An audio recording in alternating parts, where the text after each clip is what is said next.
From a very young age, I always wanted to be on stage. I just knew that it was my destiny. I wanted to be the next Shirley Temple.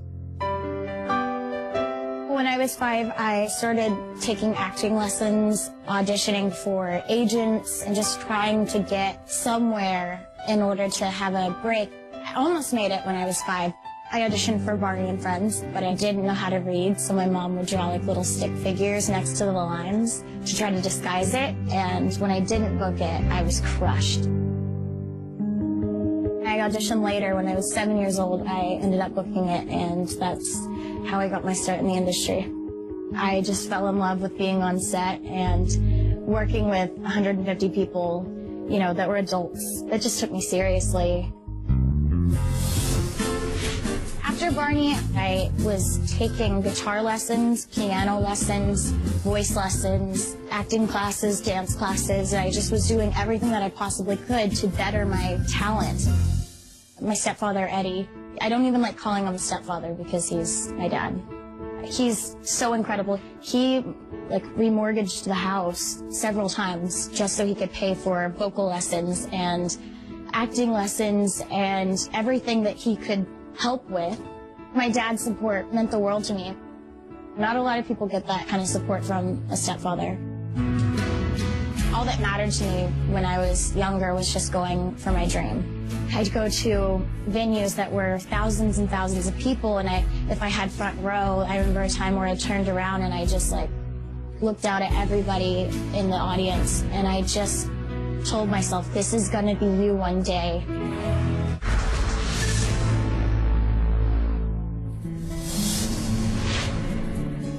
When I was 14, I auditioned at a Disney talent search. It came down between me and one other girl. And when I didn't book it, I just bawled my eyes out. And it was probably the hardest rejection that I've ever got, because it hurts when you get told no. The week after, I got a phone call that said, we know that you didn't get the other part, but we would really like to see you for other projects. When I auditioned for Sunny with a Chance and Camp Rock, they actually didn't have titles yet. And I auditioned back to back. Wow. I went into the audition for Sunny with a Chance. My character was supposed to be this girl that would just go for it. It was in the script that I eat this pig slop, and I was supposed to dive my face into it, and I really, really wanted this part. So I brought in my own bowl of beef stew. Sweet, this looks good. And I stuck my face in it. I got it all over my clothes and my hair. I mean, I really went for it. You're disgusting. I mean, it's like you were raised in a barn. I think then it was when the Disney Channel saw that I was willing to go to any extreme to get this. Sunny Monroe. That's me. I guess dreams really do come true. Little did I know those 2 auditions would end up changing my entire life. There's this phrase that I've always gone by: when God shuts one door, he opens another. In this case, he opened 2 more. The lesson that I learned was, as much as you want to quit and how frustrated you may be with getting told no, you keep going, and that's when you really get your big break.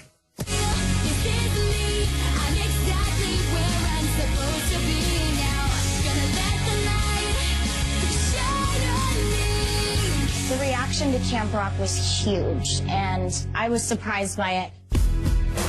I had started working on my album after I shot the movie, and I decided to go on my first tour, which was House of Blues and smaller venues that I was barely selling out. My life had changed overnight. I went from performing in front of 200 people to having my movie come out and then going on tour with the Jonas Brothers. And the first concert on that tour was in front of 18,000 people. The professional part of my life was incredible, and I felt like the luckiest girl on the planet. So many girls were wanting to be me because I was with the Jonas Brothers all the time. Also, looking back, I wasn't the nicest person, and I wasn't the easiest person to work with because I had overworked myself and I wasn't in the right mindset. and I was scared. You have to have all of your together before you can embark on this journey, because it's very important that you have a healthy view on this industry rather than going into it with your own problems already. That's when it spirals out of control. I really should have gotten help for some of my issues that I later ended up really struggling with.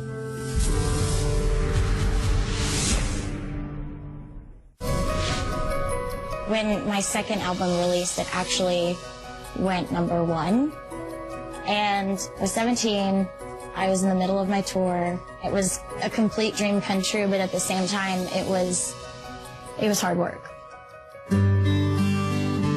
The positivity can go very, very high up, and it can be just as extreme as the negativity can.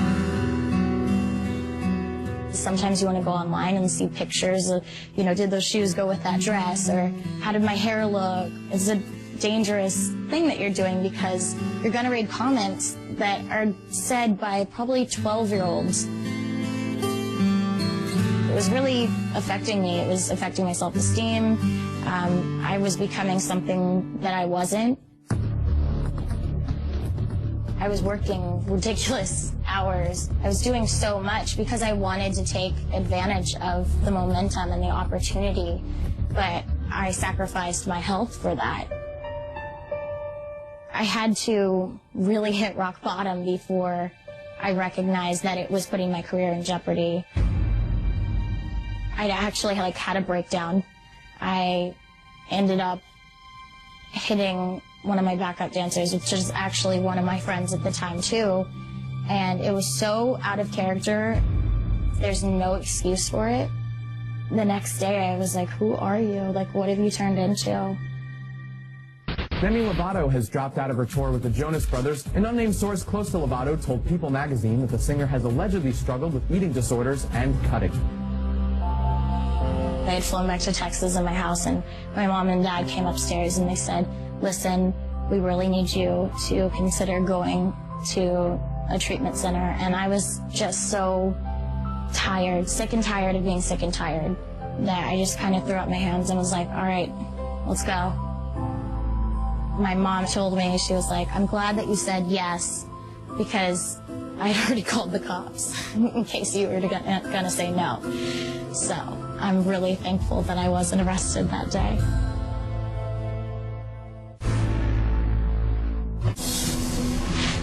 I've learned so much about myself since my experience in rehab.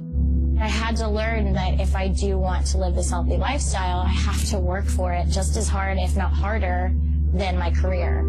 I had to take a break for a while and figure out what I was going to do with my life. I was really contemplating, like, do I really want to go back into the spotlight?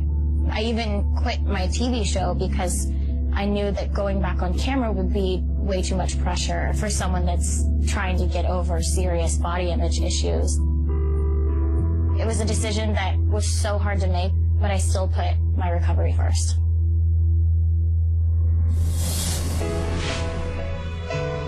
I've had the most incredible year this year. It was really kind of crazy because at the beginning of the year I was a little frustrated. I was like, you know, I've worked really hard and I just want to be at a different level.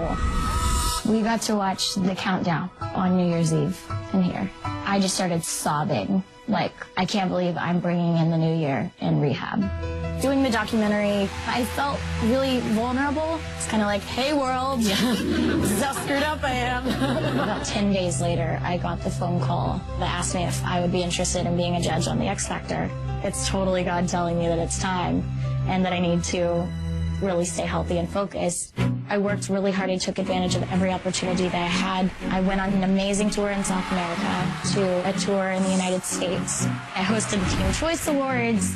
My song went #1. Baby, I'm not like the rest. Don't wanna break your heart, wanna give your heart a break. I know you're scared it's wrong. Demi Lovato, you just won the Moon Man for the best video with the message. I've never in 100 million zillion years thought that I'd ever be able to sit here and tell you that all of this happened within the past 8 months.